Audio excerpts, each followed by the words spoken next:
देश भर के आदिवासी समाज को बचाने का जिम्मेदारी कोई लिया है? भारतीय जनता पार्टी लिया है। और हम धर्मांतरण का विरोध करते थे, करते हैं और करते रहेंगे। यहाँ तो हम कह सकते हैं कि आदिवासी समाज की बेटी को भारतीय जनता पार्टी ने देश में सर्वोच्च पद, राष्ट्रपति पद में बैठाने का काम किया है। निश्चित रूप से मानते हैं।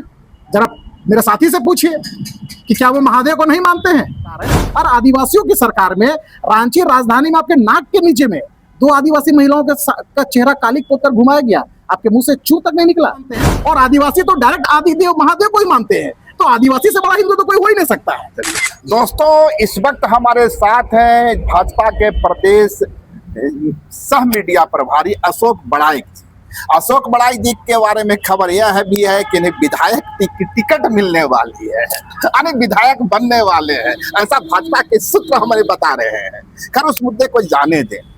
एक तस्वीर आई अशोक बड़ाई जी स्थापना दिवस के दिन, और तस्वीर थी कि आपके प्रदेश अध्यक्ष आदित्य साहू और आरती कुजूर ये दोनों प्रदेश मुख्यालय में झाड़ू लगा रहे हैं।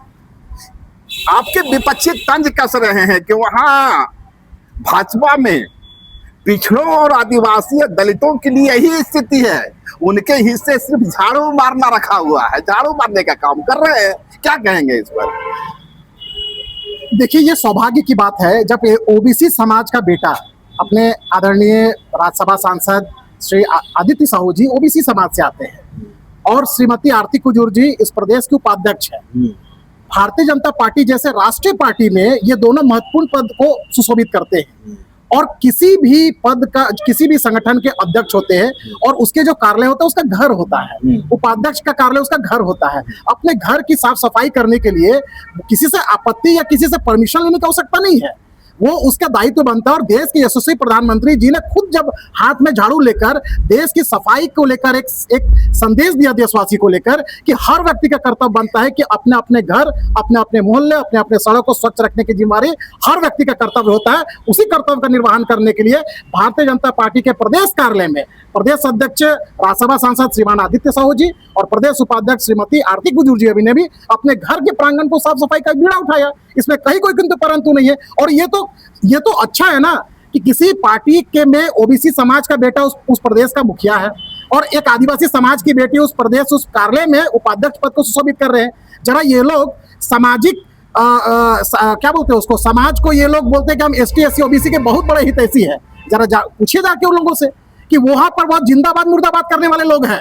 यहाँ तो हम कह सकते हैं कि आदिवासी समाज की बेटी को भारतीय जनता पार्टी ने देश में सर्वोच्च पद, राष्ट्रपति पद में बैठाने का काम किया है।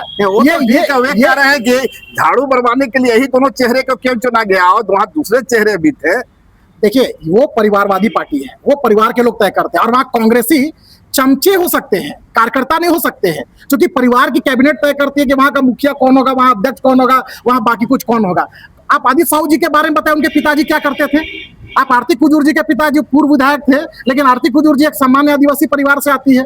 आदित्य साहू जी के पिता परिवार के बारे में आप नहीं बता पाइएगा। एक सामान्य परिवार का व्यक्ति जब किसी पार्टी को प्रदेश में नेतृत्व प्रदान करता है तो ऐसे सामंतवादी सोच वाले लोग को पेट में दर्द होने लगता है। अरे मेरा घर है, इसको साफ सफाई रखने का जिम्मेदारी हम स्टाफ और अपने बॉडीगार्ड के सहारे नहीं कर सकते। ये मेरी भी जिम्मेदारी बनती है, मेरी रिस्पॉन्सिबिलिटी बनती है कि देश को कैसे सफाई रखना है, अपने प्रांगण, अपने कार्यालय को कैसे सफाई रखना है। एक जो तस्वीर आई झारखंड से, डेमोग्राफिक चेंज की बहुत चर्चा होती है, हम उस चर्चा में नहीं जाए, लेकिन जो तस्वीर आई कि ट्राइबल कम्युनिटी की महिलाओं को चोरी का समान सा आरोप में मुंह में कालिक पोत कर घुमाया गया। नहीं लगता आपको कि जिस डेमोग्राफिक चेंज की बात आप लोग संथाल में कर रहे हैं, असली डेमोग्राफिक चेंज तो झारखंड की राजधानी रांची में हो गई है। वहां ये स्थिति हो गई कि अब आदिवासी महिलाएं अपनी अस्मिता की लड़ाई लड़ रहे हैं, आदिवासी समाज अस्मिता की लड़ाई लड़ रहा है, और उनके मुंह पे कालिक पोता जा रहा है। देखिए, निश्चित रूप से जो घटना का आप चर्चा कर रहे हैं, 2 महिलाओं के साथ में कुकर के भावानगर में जिस तरह से कालिक पोत के उसको घुमाया गया, ये सर्व समाज इसको स्वीकार नहीं करता है। भारतीय जनता पार्टी इस घटना का पुरजोर विरोध करती है, और जो भी दोषी हो उसको कड़ाई से सजा मिलनी भी चाहिए। देखिए, ये लोग मणिपुर के नाम पे बड़ी बड़ी आंसू बहाते हैं, और भी कई तरह देश भर में कहीं कोई घटना हो जाए आदिवासी समाज को लेकर, मध्य प्रदेश का कोई मामला को लेकर, उत्तर प्रदेश या मणिपुर को लेकर, तो हायतोबा मचाने लगता है यहाँ के कांग्रेस और झारखंड मुक्ति मोर्चा के नेता। आज ही अपने आप को कहते हैं कि हम अबुआ सरकार है, आदिवासियों की सरकार है, और आदिवासियों की सरकार में रांची राजधानी में आपके नाक के नीचे में दो आदिवासी महिलाओं का चेहरा काली पोत कर घुमाया गया, आपके मुंह से चू तक नहीं निकला। क्या यही दिन के लिए अबुआ सरकार बनाया गया था यहाँ के आदिवासियों ने? जब मणिपुर में होता है तो हाय तौबा मचाते हैं, जब आपके नाक के नीचे राजधानी के अंदर में आदिवासी समाज की दो बेटियों के साथ में काली कोट कर उसको अपमानित किया जाता है, उसको प्रताड़ित किया जाता है, उसको एक तरह से आदिवासी समाज को एक तरह से एकदम दोयम दर्जा का समझने का प्रयास किया जाता है। तो ये अबुआ सरकारें बैठे लोग, आदिवासी नेता लोग, उनके मुंह से भाजपा में तो कहीं मुखर नहीं हुई, आपने कोई प्रतिरोध नहीं किया, सड़क पर नहीं उतरे। हमारे नेताओं ने इसको जाकर इसका प्रतिरोध किया है, इस घटना का पे रोष जताया है और उन्होंने प्रशासन से मांग किया कि जो इसमें दोषी है उसको कड़ी से कड़ी सजा मिलनी चाहिए। लेकिन ऐसे घटना आदिवासी समाज के साथ बार बार होना इस अबुआ सरकार में कहीं ना कहीं चिंता का विषय है। सुप्रीम कोर्ट का हाल में एक जजमेंट आया और जजमेंट यह था कि एससी समाज, शेड्यूल कास्ट के लोग आदि हिंदू, सिख, बौद्ध के दायरे से बाहर जाकर के धर्म परिवर्तन करते हैं तो उनको जो कॉन्स्टिट्यूशनल राइट्स मिले हैं, विशेष प्रिविलेज मिले हैं, आरक्षण भी हो सकता है, दूसरी सुविधाएं भी हो सकती है, ये सारे समाप्त हो जाए। अब आदिवासी समाज की ओर से एक मांग आ रही है, एक वॉइस यह भी आ रहा है कि यही सुविधा एसटी मामले में मिलना चाहिए। आप क्या कहें? देखिए, ऑनरेबल सुप्रीम कोर्ट ने जो कर्नाटक का जो मामला था उसको एज इट इज उन्होंने उसी कर्नाटक हाईकोर्ट के ऑर्डर को ही उन्होंने सहमति प्रदान किया। एक तरह से सुप्रीम कोर्ट ने उसके ऑर्डर पे अपना मुहर लगाने का काम किया है। वो ऑर्डर क्या था कि इंडियन कॉन्स्टिट्यूशन के आर्टिकल 341 जो शेड्यूल्ड कास्ट के अधिकार को, उनके धर्म, संस्कृति, उनके राइट्स को संरक्षित रखने का काम करता है। वो उसमें क्या था कि जो शेड्यूल्ड कास्ट के व्यक्ति अगर किसी जैन, बौद्ध या हिंदू के अलावा किसी ईसाई में, क्रिश्चियनिटी में या इस्लामिक कोई रिलीजियस को मानता है, धर्म को मानता है, तो उसके जो शेड्यूल कास्ट के रिजर्वेशन कैटेगरी से उसको बाहर कर दिया जाएगा। इसका भारतीय जनता पार्टी तहे दिल से स्वागत करती है, अभिनंदन करती है और ऑनरेबल सुप्रीम कोर्ट को हम तहे दिल से धन्यवाद देते हैं। अब रही बात कि सेम आर्टिकल 342 जो शेड्यूल्ड ट्राइब्स के लिए यानी अनुसूचित जनजाति के लिए उसके धर्म, संस्कृति, आरक्षण को वो सुनिश्चित करने का काम करता है, उसको प्रोटेक्ट करने का काम करता है। अब देश भर के आदिवासी समाज अब मांग कर रहे हैं कि आर्टिकल 341 के तहत जिस तरह से इस तरह का गाइड ऑर्डर आया सुप्रीम कोर्ट का, उसी तरह से 342 में होना चाहिए। क्यों नहीं होना चाहिए? इसलिए क्योंकि अगर ये नहीं कड़ाई से लागू होगा, इस तरह से मामले सामने नहीं आएंगे, तो देश भर में जो आदिवासी के जो मूल जो कस्टमरी लॉ है, जो मूल संस्कृति है, जिस संस्कृति, रिचुअल्स, कल्चर्स, कस्टमरी लॉ को लेकर जो आदिवासी समाज जीता है, मरता है, नाच गान, पर्व त्योहार मनाने का काम करता है, वो तो उसका अस्तित्व खतरे में मर जाएगा। और मैं खुद आदिवासी समाज से आता हूं, हमको पता है, मेरे माता पिता, दादा दादी, नाना नानी अपने कल्चर को लेकर, अपने धर्म संस्कृति को लेकर काफी सजग रहते थे। उनके लिए पैसा कौड़ी मायने नहीं रखता था, उनके लिए अपने देवता, पितर, अपने इष्ट देव, कुल देव, ग्राम देव, अपने कल्चर, रीति नीति, उनके लिए ज्यादा प्राथमिकता होती थी। तो मैंने अपने घर, परिवार और खानदान में देखा है कि जो आदिवासी समाज अपने रिचुअल्स, अपने संस्कृति को लेकर नहीं जीता है, उसका अस्तित्व मिट जाता है। इसलिए भी देश भर के आदिवासी समाज इसका मांग कर रहे हैं कि जो आदिवासी परेशानी कहाँ है? सत्ता आपके राज्यसभा में बहुमत आपका है, लोकसभा में बहुमत है, ले लाइए धारा 370 बिल्कुल। मैं आपको उदाहरण बताता हूँ। छत्तीसगढ़ में भी लागू हुआ धर्म संशोधन विधेयक बिल, झारखंड में भी रघुवर जी की सरकार ने 2017 में धर्म संशोधन विधेयक बिल लेकर आया था। उसका आप परिणाम देखेंगे, धर्म संशोधन विधेयक बिल स्टेट में, झारखंड में आया था। उसका परिणाम था कि धर्म परिवर्तन रुक गया था। आज जैसे ही हमारी सरकार जाती है, आप आदिवासियों का धर्मांतरण देखिए धड़ल्ले से चल रहा है। इससे पता चलता है ये सरकार में जो मूल आदिवासी है, जो कल्चर, अपने रिचुअल्स, रीति नीति, कस्टमरी लॉ को लेकर जीते हैं, वो आदिवासी सरकार से पीड़ित है। और हम भारतीय जनता पार्टी के कार्यकर्ता होने के साथ हम गर्व के साथ कह सकते हैं कि भारतीय जनता पार्टी शुरू से ही धर्मांतरण का, कन्वर्सन का विरोध करती है। किसी धर्म का विरोधी नहीं है, लेकिन लोक लुभावन जो दबाव देकर किसी का धर्म का परिवर्तन किया जाता है, मूल आस्था से उसको मिटाया जाता है, ऐसे लोगों का हम लोग विरोध करते हैं। आप मेरे सवाल को टाल रहे हैं। मेरा सवाल है, जिस तरह धारा 370 आपने समाप्त कर दिया एक ही झटके में, 342 को समाप्त कर दीजिए। देखिए, उसकी एक प्रक्रिया होती है। लोकसभा, अभी तो राज्यसभा में हमारे पास बहुमत आया है। देखिए, भारतीय जनता पार्टी, मैं अभी भी डंके के चोट में कह रहा हूं, भारतीय जनता पार्टी जब गठन हुआ था 6 अप्रैल 1980 को, हमने राम मंदिर का मुद्दा को उठाया, आंदोलन बनाया, और आज देखिए गर्व के साथ कह सकता हूं कि राम मंदिर, भव्य दिव्य राम मंदिर बना हुआ। हमने आर्टिकल 370 का मुद्दा उठाया 1980 से लेकर, डॉक्टर श्यामा प्रसाद मुखर्जी जी उठाए थे। वो वो हमारे बीच नहीं है, लेकिन वो मुद्दा जीवित रहा। और जब हमारी पूर्ण बहुमत की सरकार आई, हमने धारा 370 हटा के कश्मीर को इस देश का अभिन्न बनाने का काम किया है। हम जो कहते हैं वो करते हैं। समय आने दीजिए। आदिवासी की मूल धर्म संस्कृति का बचाने का जिम्मेवारी और बीड़ा किसी ने उठाया है तो वो भारतीय जनता पार्टी ने उठाया है। इसका मतलब कि 1950 में जो आप वादा करते हैं आकर के 2023 या 24 में पूरा करते हैं, यानी कम से कम 74-75 वर्ष लगते हैं। ये 342 को हटाने में आप 75 वर्ष इंतजार कीजिएगा, और इन 75 वर्षों में जब आपको फुल मेजोरिटी की सरकार मिले आएगी तब इस पर फैसला कीजिएगा। देखिए, आपको भी पता है ये भारतीय जनता पार्टी लोकतंत्र पे विश्वास रखती है और हम एक लोकतांत्रिक दल से आने वाले कार्यकर्ता है। और देश में कोई इंदिरा गांधी जी का आपातकाल के समय वाला तानाशाही सरकार नहीं है ये। हम एक सिस्टम के तहत चलते हैं। इस देश में कानून भी है। इस देश में 3 तरह का तंत्र है, आप जानते हैं। एक होता है विधायिका, कार्यपालिका और न्यायपालिका। सभी की अपनी अपनी भूमिका होती है। तो कोई आनन फानन में ऐसा निर्णय नहीं हो जाए कि कोर्ट उसको खारिज कर दे। हम अगर किसी चीज का निर्णय लेते हैं, वो पार्लियामेंट में अगर हम पास कर देते हैं, वो कोर्ट में जाके खारिज हो सकता है। हम पूरी तरह से ठोक बजा के बढ़िया से अध्ययन करके हम इस कानून को लाएंगे। और मैं स्पष्ट रूप से और डंके के चोट में आपके दर्शकों को बताना चाहता हूं कि भारतीय जनता पार्टी धर्मांतरण का विरोध करती है और हम आदिवासी समाज के, देश भर के आदिवासी समाज को बचाने का जिम्मेदारी कोई लिया है, भारतीय जनता पार्टी लिया है। और हम धर्मांतरण का विरोध करते थे, करते हैं और करते रहेंगे। इसको लेकर कानून बनाएगी तो भारतीय जनता पार्टी ही बनाएगी। आप ये भी मानते हैं कि सरना और सनातन एक है? निश्चित रूप से मानते हैं। जरा मेरे साथी से पूछिए कि क्या वो महादेव को नहीं मानते हैं।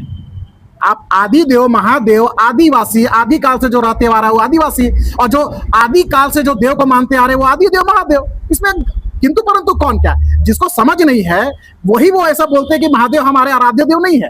अरे महादेव तो हमारे दिल में बसते हैं। आज जंगल झाड़ में, पहाड़ पर्वत में कौन देवता निवास करते हैं? महादेव निवास करते हैं। आदि देव महादेव निवास करते हैं। और आदि देव महादेव ही जब जंगल झाड़ में आदिवासी निवास करता है तो उसके देव तो आदि महादेव हुए। एकदम क्लियर कॉन्सेप्ट है। इसमें कोई हाथ तो मचाने की आवश्यकता नहीं है कि महादेव को आप भी मानते हैं, महादेव को हम भी मानते हैं, महादेव को सभी लोग मानते हैं क्योंकि वो देवों को देव महादेव है। सभी लोग उसको मानते हैं। और आदिवासी तो डायरेक्ट आदि देव महादेव को ही मानते हैं। तो आदिवासी से बड़ा हिंदू तो कोई हो ही नहीं सकता है। चलिए, एक चीज आप जानना चाहेंगे आपसे। आप कह रहे हैं कि 342 को समाप्त कर देना चाहिए। पूर्वोत्तर के जो राज्य हैं, जो 6ठी अनुसूची के राज्य हैं, इधर झारखंड हो गया, छत्तीसगढ़ हो गया, मध्य प्रदेश हो गया, आगे चल जाए तो राजस्थान, ये 5वीं अनुसूची के स्टेट है। 5वीं अनुसूची के स्टेट में सरना धर्मियों की एक लंबी जमात है। उस तरफ चले जाए 6ठी अनुसूची के एरिया में जो 7 सिस्टर है, मेघालय, मिजोरम, त्रिपुरा, इस तमाम राज्यों में, यहाँ वहाँ आदिवासी समाज का कहिए कि कन्वर्सन हो चुका है 90%। तो क्या आप जो फैसला लेंगे 342 हटाने का, ये 7 राज्यों का जो आदिवासी समाज है आपके साथ खड़ा होगा? क्योंकि वे कन्वर्टेड हो गए हैं। अब तो वहां 10% ही सरना धर्मी कहिए या मूल आदिवासी कहिए वो बचे हैं। देखिए, विषय वो नहीं है। विषय ये है कि हम धर्मांतरण का विरोध करते हैं। आप बताइए कि आप विरोध करते हैं और धर्मांतरित हो चुके हैं। आ रहा हूँ। देखिए, झारखंड 5th शेड्यूल वाला स्टेट है और नॉर्थ ईस्ट लगभग 6th शेड्यूल वाला स्टेट है। वहाँ ऑटोनोमस काउंसिल होती है। ये उस राज्य के कार्यकर्ता जो भारतीय जनता पार्टी के हैं, आप सवाल अगर उनसे भी करेंगे तो उसका भी जवाब मोटा मोटी यही आएगा। आज देखिए, नॉर्थ ईस्ट में लगभग हमारी पूरे प्रदेश में सरकार है। क्या उनको पता नहीं है कि हम किस एजेंडा और किस मुद्दा के साथ में देश में राजनीति कर रहे हैं? आप धर्मांतरण को लेकर अगर मुखरता के साथ कोई पार्टी अगर विषय को रखती है, वो भारतीय जनता पार्टी रखती है। और नॉर्थ ईस्ट में सबसे ज्यादा सरकार हमारी पार्टी की है। तो आप इससे इनकार नहीं कर सकते हैं कि हमारे पार्टी की जो सोच है, जो सिद्धांत है, जो आइडियोलॉजी है, जो विचारधारा है, उस विचारधारा से कोई कार्यकर्ता मैंने उससे अलग नहीं है। अशोक बड़ाइक इसी बात को जो यहाँ बोल रहा है राजधानी रांची में, आसाम में जाकर डंके की चोट पर कह सकता है कि जो भी कन्वर्टेड हो गया है उसका आरक्षण हम समाप्त करेंगे। 7 राज्यों में भाजपा की सरकार है, सबसे पहले तो आपकी सरकार चली जाएगी। देखिए, ऐसा नहीं कि झारखंड में जो भारतीय जनता पार्टी कोई विषय उठाती है, दिल्ली में कोई उठाती है तो नॉर्थ ईस्ट में नहीं पहुंचता है, क्योंकि हम सभी कार्यकर्ता एक है। भारतीय जनता पार्टी के एक कार्यकर्ता इसका विरोध करते हैं क्या? देखिए, ये विषय थोड़ा तकनीकी विषय है। हम झारखंड की बात करें और आप अभी सरना की बात कर रहे थे कि सरना कोड, कांग्रेसियों से सवाल क्यों नहीं करते हैं कि सरना धर्म कोड को लेकर ये लोग हाय तौबा मचाते हैं। मनमोहन सिंह जी की सरकार थी केंद्र में, वी किशोर चंद्रदेव जी मंत्री थे, जनजातीय कल्याण मंत्री थे। उस समय जब सुदर्शन भगत बीजेपी के सांसद थे, उन्होंने पार्लियामेंट में उठाया कि कांग्रेस सरकार सरना धर्म कोड देने की स्थिति में है कि नहीं है, तो उनका जवाब आया रिटर्न में पार्लियामेंट हाउस में उन्होंने कहा, उस समय मनमोहन सिंह जी की सरकार थी, कांग्रेस जेएमएम उनके सहयोगी अलाइन पार्टनर थे, उस समय वो जवाब आया कि सरना धर्म कोड जैसे जैसे देश भर के आदिवासी समाज के लोग 100 नाम अलग अलग सोनोमाही कई तरह से गोंडी धर्म जैसे कई 100 अलग अलग नाम से उस धर्म कोड को लेकर प्रस्तावित है। तो आप बताइए कि आदिवासियों को 100 अलग अलग धर्म कोड देने क्या व्यवहारिक है? तो उसको सिरे से कांग्रेस की सरकार ने खारिज कर दिया कि सरना धर्म कोड व्यवहारिक नहीं है, तकनीकी रूप से सही नहीं है, नहीं दिया जा सकता है।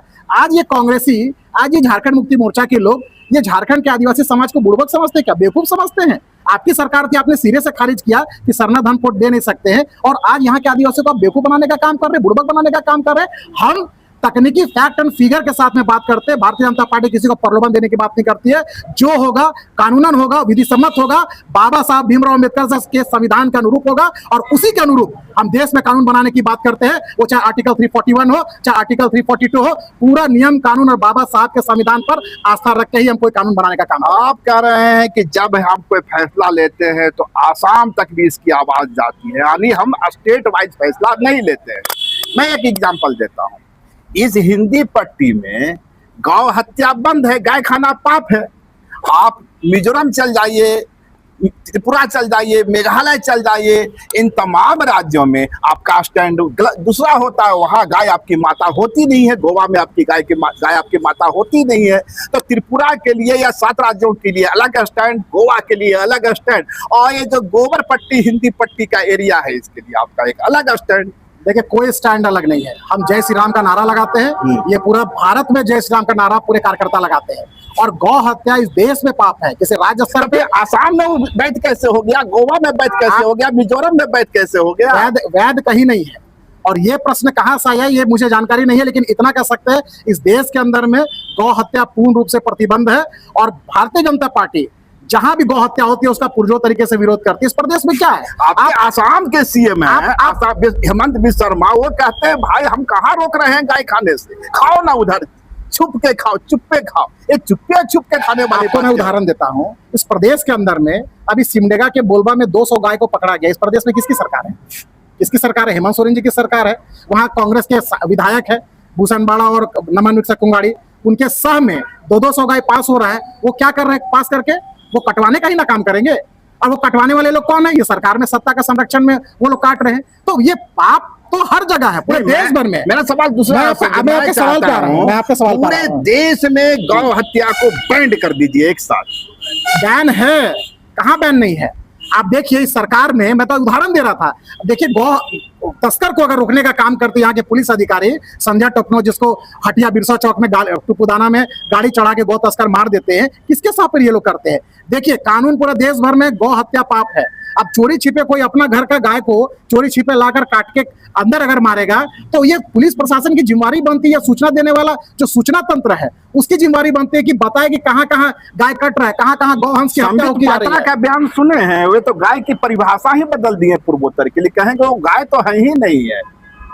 देखिए कौन क्या कहता है ये मेरा विषय नहीं है। मेरा विषय ये है कि हम भारतीय जनता पार्टी के कार्यकर्ता हैं और हम भारतीय जनता पार्टी का एक ही मूल मंत्र है कि गौ हमारी माता है और गौ का हत्या करना पाप है। वो कोई भी हो, अगर कोई इस तरह का कोई कृत्य में कोई लीन रहता है तो मुझे लगता है कि उससे बड़ा पापी इस दुनिया में कोई हो नहीं सकता है। तो ये थे हम आजाद अशोक बड़ाइक जी, जो काफी प्रतिभावान है, एक लंबा इनका पॉलिटिकल कैरियर है, और निश्चित रूप से हमारा जो पूर्वोत्तर का सवाल था उससे बचते हुए नजर आए हैं।